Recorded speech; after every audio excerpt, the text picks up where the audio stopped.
Hello, my dear friends. Before I start saying anything, I want to say thank you very much for supporting this channel. Before we start watching podcast episodes, let's quickly see the new words might don't know before.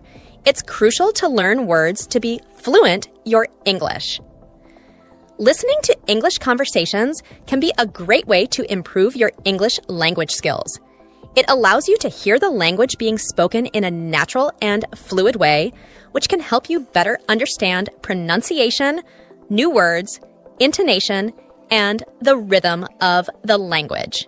Additionally, listening can help you pick up on common phrases and idioms and improve your ability to comprehend and respond to spoken English. So start listening and immerse yourself in the language to improve your English skills. Substantial means a lot of something, or something that is very important or large. It's a word you use when you want to say that something is big, significant, or meaningful. Examples: he received a substantial amount of money as a gift. Pursue means to follow or go after something you want, like a goal or a dream. It's when you try to achieve something by working hard for it. Example: she wants to pursue a career in medicine. Aspect means a part or feature of something. It's one way of looking at or thinking about something. Synonym: part or feature. Example: one important aspect of a healthy lifestyle is regular exercise. Hey, Julia. It's been so long since we last met. How have you been, my friend? Marco, is that really you? It's such a pleasure to see you. I've been doing great. And how about you? Doing great. How was London? Did you have a good time there? London was amazing. I had such a great time exploring the city and visiting all the famous landmarks. Just a week ago I arrived here. I was thinking of meeting you. What a coincidence I am seeing you in the park. Come on. I am a little bit sad with you. You didn't give any call or message. I am so sorry for that. Actually, I had been going through some problems there. What kind of problem, may I know? Well, in the company where I used to work, suddenly they had to close the company. It was a shock for all of us. I'm currently looking for new job opportunities, but it's been quite challenging. What? Why did the company close? As far as I know, they were having financial problems. The company had a hard time making enough money and had to spend a lot. That's too bad. Did they try anything to fix the problem? Yes, they tried to spend less money, change some contracts, and find new ways to make money. But it didn't help much. Did they think about getting money from outside or joining with another company? They thought about that, but they couldn't get the money they needed or find a good company to join with. So, they had to close the company. Oh. Did you come back from London because of that? Not exactly. I could have continued applying for jobs in London, but I thought it would take too long. So, I decided to come back and think about starting my own business in my home country. Really? But why? You had a great life there. You had everything you wanted. And having a stable job is more comfortable. I understand what you're saying. Life in London was really good, and I was comfortable there. But sometimes comfort isn't everything. I felt a strong desire to help my own community, create something important, and take control of my own future. Starting a business allows me to do all of that. Impressive. What was your salary there? The salary was pretty good. The average salary for a software engineer is $158,584 per year in London. That's a substantial amount you were getting there. If I were in your position, I would never come back here. I understand your perspective. Many individuals are eager to pursue work opportunities abroad due to the potential for growth and new experiences. Exactly. I know many of my friends who are eager to go abroad and work there. Yes, I understand that perspective. However, for me, it's not just about the financial aspect. While financial stability is important, I also want to make a positive impact, create something meaningful, and contribute to my community. Okay. What do you know about business? Well, I've been doing a lot of research on business models, market analysis, and customer behavior. I've also been reaching out to some local entrepreneurs to gain insights into the practical aspects of running a business. It's been quite an enlightening experience, and I'm eager to put my knowledge into action. Fine. To start a business, you need to invest a lot of money. Do you know that? Absolutely, Marco. Starting a business often requires a significant investment. But it's not just about money. There are other essential factors too. For example, having a solid business plan, a clear understanding of the market, and a unique value proposition are all crucial for success. So, what type of business do you want to start here?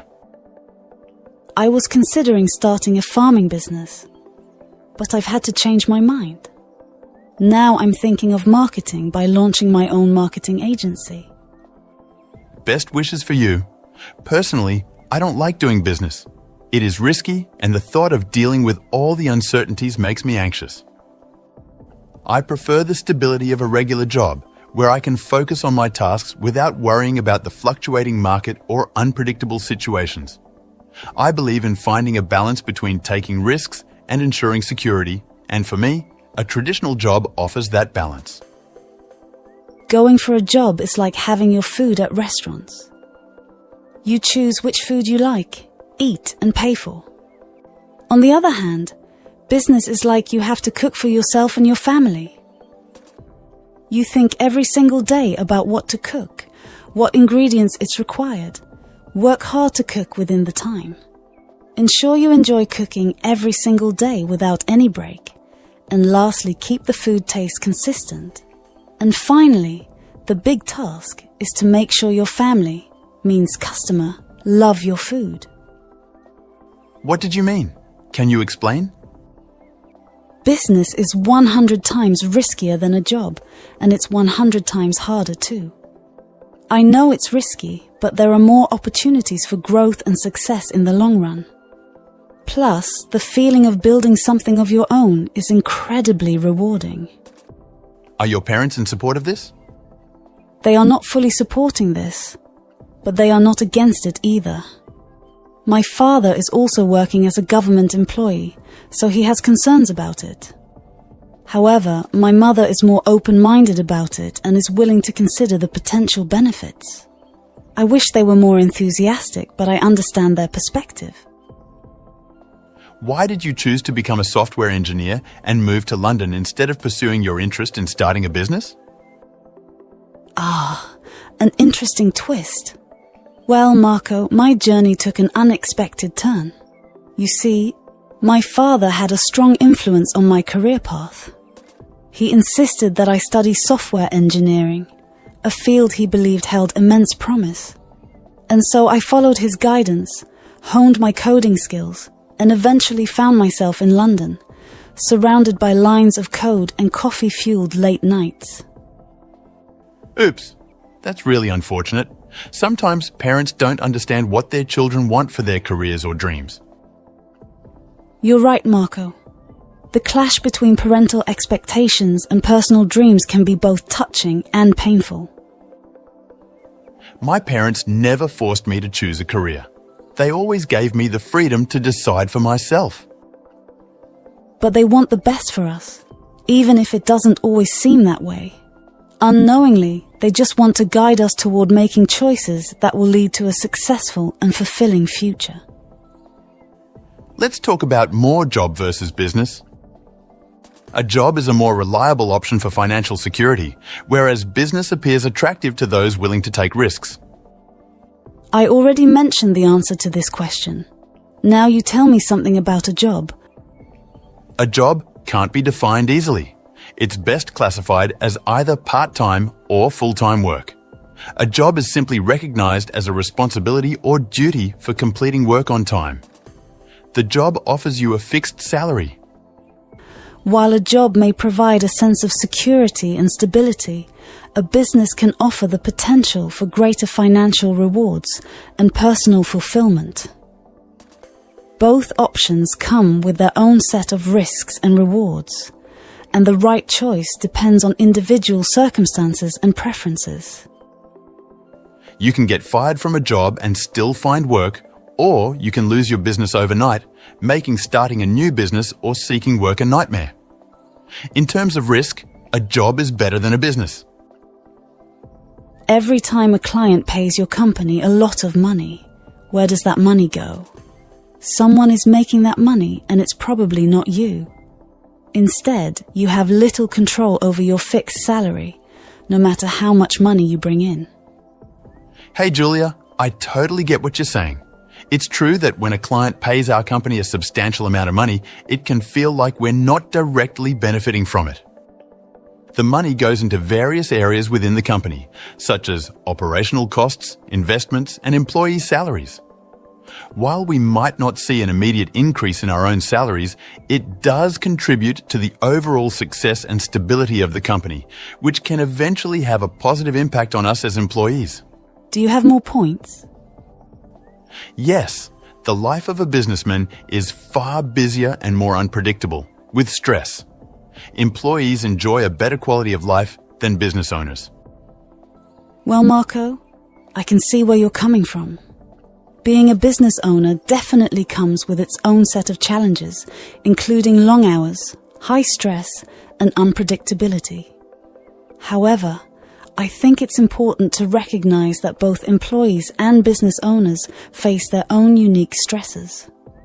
Employees may have a more structured work schedule and may not have to bear the same level of financial risk as business owners. But they often have their own set of pressures and responsibilities within their roles. It's all about finding a balance and understanding the different challenges that each role entails. Okay, do you have any other points? As a business owner, there are no limits to how much money you can make or how quickly you can make it. In a job, regardless of how good you are, you will have to wait a certain amount of time to take the next increment. As a result, business is better than a job. I agree that running a successful business can offer great financial opportunities. However, I also believe that there are pros and cons to both having a business and being employed. While having your own business can provide unlimited earning potential, it also comes with significant risks and uncertainties. On the other hand, a job may offer more stability and benefits such as paid leave, health insurance, and retirement plans. It really depends on individual preferences and goals. Can you explain affect and effect again? Sure, do you remember? Which one is the verb? Affect. That's correct, and what does it mean? To influence something, right? Exactly now. What about effect? It's a noun, the result of the influence. Spot on. Want to try an example? Okay, the loud music affected my concentration, is that right? Yes. Great sentence, now try one with effect. The effect of the loud music was distracting, does that work? It's perfect, just remember. Effect describes the result, like here. So affect causes the effect, right? Exactly, it's like cause and result. I think I get it now. Wait, what about exceptions? Are there exceptions? Good question, there are. But they're rare. For example, affect can be a noun in psychology. Oh, like when someone's affect is flat. Yes, and effect can occasionally be a verb, meaning to bring something about. Like effect change, is that what you mean? Exactly. You're catching on quickly. Okay, but how do I know when it's an exception? Context. If the usual definitions don't fit, it might be an exception. So, always think about the context first. Always, context is everything. All right, can we try a quick practice to make sure I understand? Of course, let's start simple. Use affect in a sentence. The rainy weather affected my plans, is that okay? Perfect. Now, why is affect correct here? Because it's showing how the weather influenced my plans. Exactly. Now, Can you turn that sentence into one using affect instead? Okay, the effect of the rainy weather was a change in my plans. How's that? That's excellent. Notice how you shifted from the action to the result. Right, the result of the rainy weather. It's starting to make sense. Good. Let's try something trickier. Use both words in the same sentence. Both, the heavy snowfall affected traffic, and the effect was a delay for everyone. That's fantastic. You nailed the structure. It wasn't too bad. I think I just have to remember the cause and result connection. Exactly. Here's another question. What would you say if I told you that affect could also describe emotion in psychology? Oh, like when someone has a flat affect, meaning they don't show much emotion. That's right. And what if I asked you to explain how affect can sometimes be a verb? It means to cause something to happen, right, like to affect change. Yes. Excellent memory. So, now that we've covered exceptions, can you think of a way to explain affect and effect to someone else? Maybe I'd say, affect is usually a verb, effect is usually a noun, and they're connected like cause and result. Does that make sense? It makes perfect sense. That's a great way to simplify it. Thanks, I think practicing sentences really helped. It always does. Language is best learned through use. Do you have any other tips for tricky word pairs like this? Yes.